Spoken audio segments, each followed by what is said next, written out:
Are you tired of feeling alone, isolated, and a little bit lost? Today, I'm going to show you 4 ways to create a vibrant community around yourself so you can come out of this time strong and healthy. So stop right now and subscribe to my channel, and I'd love for you to grab your free copy of the Mom Survival Guide down in the comments, right down there. I know that you are impacting world changers, and I want to support you in every possible way. Hi, I'm Molly, and each week on my channel, I share simple ways to live healthier, happier lives through faith, fitness, and nourishing foods. I understand busy, so I'm all about creating simple systems for you and your family to live healthier, happier lives. So stop right now and subscribe to my channel, and I'd love for you to grab your free copy of the Mom Survival Guide down in the comments, right down there. I know that you are impacting world changers, and I want to support you in every possible way. We all need a little bit of encouragement sometimes, and I'm so grateful that I was able to encourage and help one of my friends who is building her own virtual business from home pull herself out of some financial hardship and get back on her feet again to continue building her business to serve her family and her customers better. We're going to talk about creating a vibrant, strong, and healthy community after a pandemic so you can, in a sense, rebuild your life again. The first tip I want to share with you, or the first area that I think it's important to give time and attention to, is to strengthen your home. And so whether you are single or whether you're living with roommates or maybe you're married and you have children, you want to strengthen your home environment and put things into that place that make it a vibrant, life-giving atmosphere. One of the first areas to look at is meals and simply creating a healthy routine and a rhythm to your day, making sure that you gather around the table with your tribe, with your household each day at a regular basis so you can eat together. There's such power in that simple act of fellowship. And from there, you can really have fun. Maybe you enjoy being in the kitchen and you want to experiment with some new foods.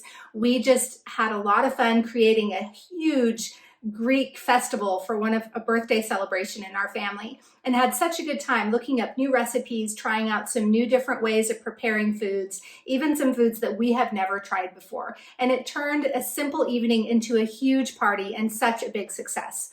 Maybe you are married, and so that's an area that you can give attention to and you get to strengthen and reevaluate, the time and the commitment that you have made to your spouse. If you have never incorporated something like a weekly date night into your rhythm, or maybe it's every 2 weeks, that's something to consider to strengthen your marriage, because you are a family unit if you're married already. You don't have to have children. That is the center of the family. And so you strengthen that, and the rest of the family is going to benefit from it. Life-giving activities. We try to set aside the hours between 5 and 9 every day for sort of family time. Now, I don't always get it right, and so don't get hung up on perfection. The goal is progress, to put down the cell phones, put down, the screens, the social media, and spend some time with each other. One of our favorite games right now to play is Phase 10. It's a simple card game. The kids picked it up on their own, and it's a blast. Other things that we like to do together, maybe going on walks, maybe watching a movie, maybe going out for some frozen yogurt, or going on a hike. Doesn't have to be complicated or expensive, but be sure to create some of that intentional family time into your day so you can start to heal and just recover from this time. The next thing is kind of more of a strategic aspect. You get to do some evaluating and look at your calendar and look at your life, and you get to decide what gets to stay and what gets to go according to your priorities right now. And things have honestly changed. And so it's important to look at this time as a reset and think, what things do you want to stay? Things that promote your vision, those things get to stay. Things that are in line and in accordance with your values and who you are, those get to stay. Joy gets to stay. There's an area of service that you're called to. So discover what that is. Find out what that is. What do you gravitate towards? What do you love to do? And what gives you fulfillment and purpose?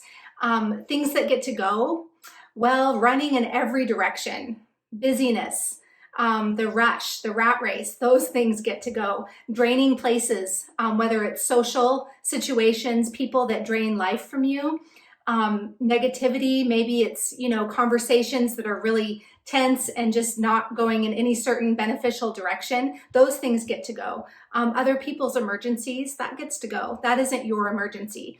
And so you get to look at all the things that are involved in your life and find out which relationships you want to cultivate right now, which ones are you being called to, what area of service are you being called to, what is in line with your vision and your family's values for this new season that we're going into. And you get to get rid of that running in every direction and having to be everywhere all the time, and the stress and the anxiety and the sitting in traffic and the hustle and bustle. One thing that I've really enjoyed is having our afternoons open and not be sitting in traffic, running my kids around every day and then wondering how on earth am I going to come home and try to make dinner and get dinner on the table. So that's something that I've chosen that gets to go. We don't have to fill up every single afternoon with activities. So the next thing is really fun, and this is where we get to build and we get to grow and plant and actually decide how we're going to be creating life. Now, some things that I thought of are, again, back to the meals, sharing meals with your friends and family. Invite your neighbor across the street to come over for a simple meal, nothing complicated, keep it easy, make it a potluck, but invite them over and share food together. Practice hospitality. Remember how to do these things of serving coffee, of giving your very best. Making something that's really wonderful to eat for somebody, offering a glass of water. In the smoke right now, we're dealing with a lot of forest fires in my part of the world. So, being aware of the current needs that are out there. Some other ways to create life. I mean, the list is literally endless, but look for things that you love to do naturally and how you could invite someone else to participate in that thing with you. So if you love to read, you could start a book club. And keep it simple, meet once a month, however often you want to. It could be once a week. And, have some fellowship, have some snacks, and go through a book together. And you're going to be cultivating relationships. You're practicing hospitality. You're getting in each other's home and each other's space again. And remembering what that kind of socializing looks like. You could start a running club, different play groups. With kids, they need each other. They need to be socialized. They need friendships. They need to form and build lasting friendships with each other. So a type of a play group is a really good idea. Just popping over, just come by one of your friend's house unannounced and just say, hey, I just wanted to say hi, maybe drop something off. These are just things that I think it's good to put into practice again. Backyard campfires or barbecues, playing softball, and simply picking up the phone and calling someone and finding out how their day is going. So speaking of friendships, I would love to be connected with you. Send me a friend request on Facebook. My name is Molly Roots, and you can join my community, Nourish Your Life. Now I want to ask, what do you dream of your life looking like right now? What is your vision and your plan for your home, for your family, for your group of friends? What would you love to see happen in this season as we come out of this time strong and healthy and able to rebuild and replant? Thank you so much for tuning in. I've so appreciated you being here and watching with me. Don't forget to subscribe to this channel, and I will see you later. Bye.